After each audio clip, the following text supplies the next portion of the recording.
जय हिंद स्टूडेंट्स, स्वागत है आपका हमारे YouTube चैनल केजी फाउंडेशन में।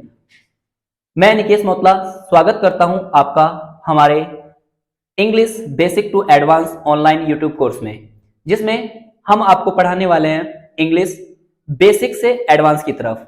हमने पिछली क्लास में आपके साथ इंग्लिश का सिलेबस डिस्कस किया था। अब आज से हम अपनी क्लासेस रेगुलर स्टार्ट कर रहे हैं, तो ज्यादा टाइम वेस्ट ना करते हुए हम सीधा चलते हैं आज की क्लास पर। तो हम आज पढ़ने वाले हैं इंग्लिश ग्रामर बेसिक। तो बात करेंगे ग्रामर को लेकर। ग्रामर हमारे लिए क्या है उसके बारे में हम सीखते हैं थोड़ा सा। अगर मैं आपको समझाऊं तो ग्रामर वह प्रोसेस है जिसके माध्यम से हम किसी भाषा को सीखते हैं। इट मीन्स, सबसे पहले मैं इसकी डेफिनेशन पे आ जाता हूं। Grammar is a process which helps to understand any language, how to write, speak correctly. It means, इसका अर्थ क्या होता है बच्चों? इसका अर्थ होता है व्याकरण वह ज्ञान है जिसके माध्यम से हम किसी भाषा को शुद्ध रूप में बोलना, लिखना, पढ़ना, समझना आदि सीखते हैं। अर्थात अगर दुनिया में जितनी लैंग्वेज बोली जाती हैं या जितनी लैंग्वेज लिखी जाती हैं या जितनी लैंग्वेज समझी जाती हैं, उन सभी के लिए उन सभी लैंग्वेज को समझने के लिए ग्रामर की आवश्यकता पड़ती है। तो उसी तरह इंग्लिश को समझने के लिए भी इंग्लिश ग्रामर को सीखना बहुत जरूरी है, और इसके लिए हम आपके लिए ये क्लासेस लेकर आए हैं। तो सबसे पहले हमने पढ़ी है ग्रामर की डेफिनेशन। आगे चलते हैं। ग्रामर, जब हम डेफिनेशन पढ़ चुके हैं तो ग्रामर की शुरुआत कहां से हुई है और उसमें सबसे बेसिक पॉइंट क्या आता है या इसकी शुरुआत कहां से हुई है। सबसे बेसिक पॉइंट आता है लेटर अर्थात वर्ण। अब वर्ण क्या होते हैं हम सीखते हैं इसके बारे में। Letter are smallest unit that can not be divided. अर्थात इसका क्या मीनिंग होता है? इसका मीनिंग होता है वर्ण किसी भाषा की वह सबसे छोटी इकाई है जिसका विभाजन नहीं किया जा सकता। अर्थात वर्ण किसी भाषा की वह सबसे छोटी इकाई है जिसके टुकड़े नहीं किए जा सकते। जैसे ए, बी, सी, डी, ये क्या है? वर्ण है, यानी लेटर है। इनको आप डिवाइड नहीं कर सकते, यानी इनके टुकड़े आप नहीं कर सकते। जैसे ए को अगर आप बोलोगे तो ए ही बोलेगा, इसको आप तोड़ नहीं सकते। उसके बाद अगर आप बी बोल रहे हैं तो बी ही बोलेगा। अंदर समझ में आया आपको? बिल्कुल। लेटर वह किसी भाषा की सबसे छोटी इकाई जिसका विभाजन या टुकड़े नहीं किए जा सकते वर्ण कहलाता है। अंडरस्टैंड? ओके। जब हमने वर्ण सीख लिए हैं तो वर्णों से क्या बनता है, अब हम चलते हैं आगे। तो वर्ण मिलाकर क्या बनाते हैं उसे कहते हैं, बिल्कुल सही, वर्ड, यानी वर्ड। ओके। लेकिन उससे पहले जो वर्ण की एक श्रेणी होती है हम उसके बारे में बात करेंगे। वर्ण की श्रेणी होती है अल्फाबेट। श्रेणी मतलब सीरीज। अल्फाबेट क्या होता है समझते हैं थोड़ा सा इसको according to definition. A term that has systematical order of letter that called alphabet। मैं फिर से रिपीट कर रहा हूं, a term that has systematical order of letters that called alphabet। अर्थात वह प्रणाली जिसमें वर्णों को क्रमबद्ध रखा जाता है अल्फाबेट कहलाता है। इंग्लिश ग्रामर के अकॉर्डिंग टोटल 26 अल्फाबेट होते हैं। 26 अल्फाबेट अर्थात ए से जेड तक 26 आपके अल्फाबेट होते हैं।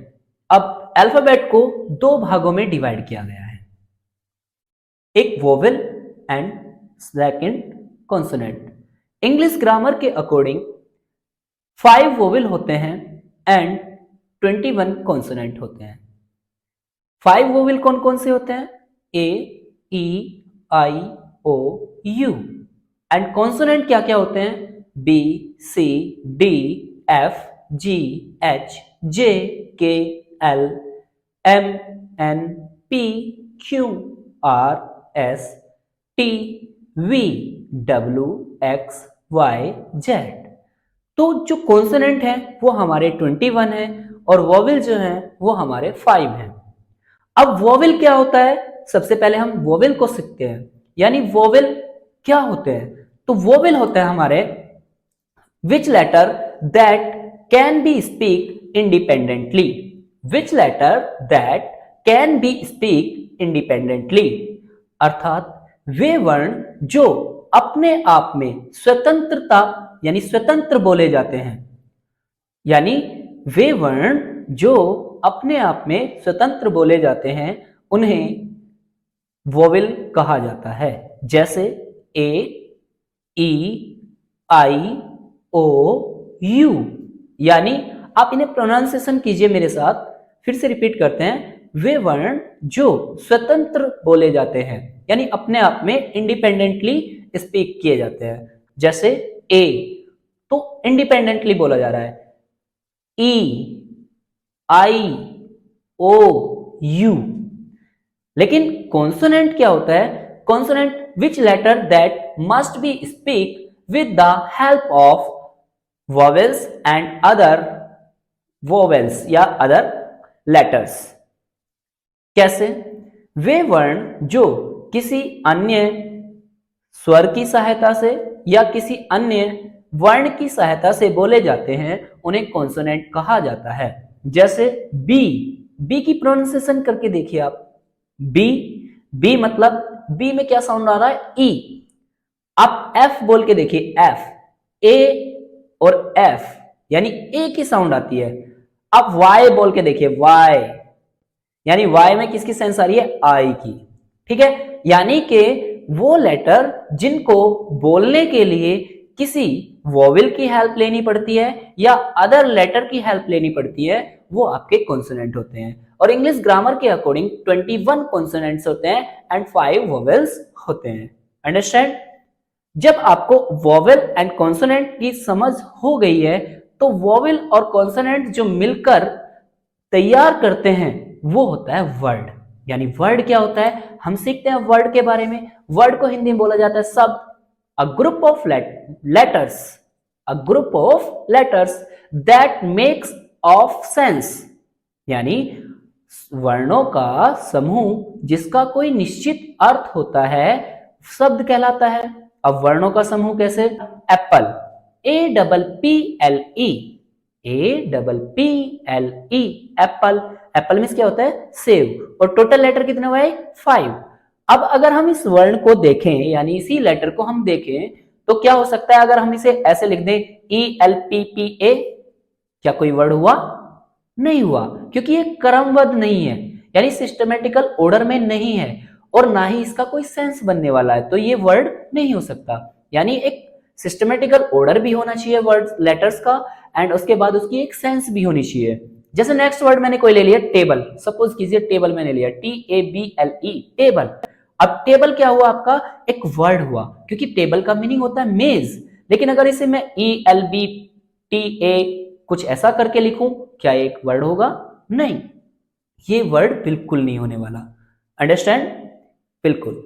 चलो ठीक है, जब हमें वर्ड का पता चल गया कि भाई सबसे पहले अल्फाबेट होते हैं यानी लेटर होते हैं, लेटर में फिर हमारे अल्फाबेट आता है, अल्फाबेट के बाद वोवेल और कॉन्सोनेंट होते हैं और वोवेल एंड कॉन्सोनेंट मिलकर क्या बनाते हैं, वर्ड। लेकिन वर्ड भी तो कुछ बनाते होंगे मिलकर।